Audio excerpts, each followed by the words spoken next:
ये कहानी Korean drama एक ज़बरदस्त रोम कॉम है जो एक झूठ, एक जोरदार किस और एक ऑफिस रोमांस के इर्द गिर्द घूमती है।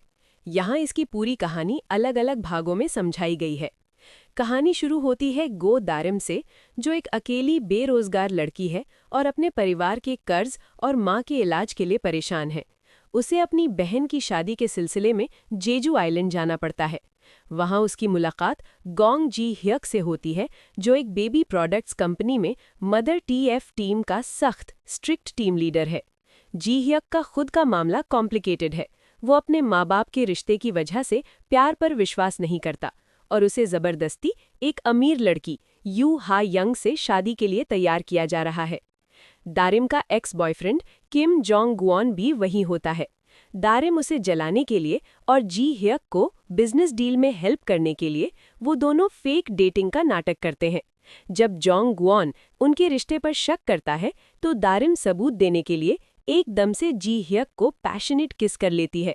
इस डायनामाइट किस से जी ह्यक के दिल में पहली बार दारिम के लिए गहरे एहसास फीलिंग्स पैदा होते हैं। पार्ट 2, ऑफिस में झूठ और tension, the lie and tension in the office. Jeju से लौटने के बाद दारिम को तुरंत नौकरी की ज़रूरत होती है।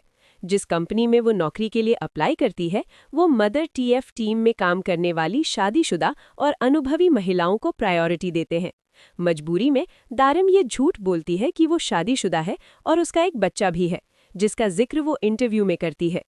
4, बॉस और एम्प्लॉई। दारिम को नौकरी मिल जाती है और उसके होश उड़ जाते हैं जब उसे पता चलता है कि उसका टीम लीडर कोई और नहीं, गोंग जी ह्यक ही है। जी ह्यक दारिम को देखकर बहुत खुश होता है, लेकिन जब उसे पता चलता है कि दारिम एक मैरिड वुमन होकर उसे किस किया तो वो टूट जाता है। उसे लगता है कि दारिम एक मैरिड वुमन होकर उसे किस किया, जिससे वो धोखेबाज महसूस करता है। दारिम का बचपन का दोस्त और पड़ोसी किम सुनवू, जो खुद एक सिंगल फादर है, दारिम की मदद करता है। वो जी ह्यक और कंपनी के सामने दारिम का नकली पति, फेक हस्बैंड बन जाता है। सुनवू इस मौके का फायदा उठाकर दारिम के करीब आना चाहता है क्योंकि वो उसे पसंद करता है। जी ह्यक दारिम को पसंद करता है, पर उसे लगता है कि दारिम किसी और की पत्नी है। ये उसके लिए एक बहुत बड़ी मॉरल डिलेमा बन जाती है। दारिम की जी ह्यक को पसंद करने लगती है, पर उसे अपना झूठ बरकरार रखना पड़ता है ताकि वो अपनी नौकरी और परिवार की मदद कर सके। जी ह्यक की अरेंज्ड फियांसे यू हा यंग इस लव ट्रायंगल में आती है। यू हा यंग का इंटरेस्ट किम सुनवू में दिखाया जाता है, जिससे ये रिश्ता 4 लोगों के बीच फंस जाता है। पार्ट 3, सच का सामना और अंजाम, the confrontation of the truth and the conclusion. दारिम का झूठ बार बार सामने आने के कगार पर होता है, जैसे कि लोन शार्क से भागते समय या ऑफिस के इवेंट्स में। हर बार जी ह्यक हीरो की तरह उसे बचाता है, जिससे उनका रिश्ता और मजबूत होता जाता है। कई एपिसोड्स की गलतफहमी, जेलस भरे टकरार और इमोशनल मोमेंट्स के बाद आखिरकार गोंग जी ह्यक को दारिम के झूठ का सच पता चलता है। उसे पता चलता है कि दारिम ना तो शादीशुदा है और ना ही उसके बच्चा है। ये सब सिर्फ नौकरी पाने के लिए बोला गया था। पहले तो जी ह्यक दुख और गुस्से में होता है, पर उसे ये जानकर थोड़ी राहत भी मिलती है कि दारिम अब आज़ाद है।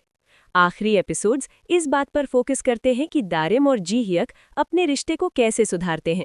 दारिम अपने झूठ के लिए माफ़ी मांगती है और उसकी मजबूरी समझाती है। जी ह्यक दारिम को माफ़ कर देता है और उसके लिए अपनी सारी फीलिंग्स कन्फेस करता है। शो का अंत उनके सच्चे प्यार और रोमांटिक मिलन से होता है, जहां दोनों नई शुरुआत करते हैं और दारिम को आखिरकार उसकी मेहनत और प्यार का इनाम मिलता है। ये शो डायनामाइट किस का मुख्य प्लॉट है, जिसमें हर एपिसोड में नए नए कॉमेडी और इमोशनल ट्विस्ट आते हैं।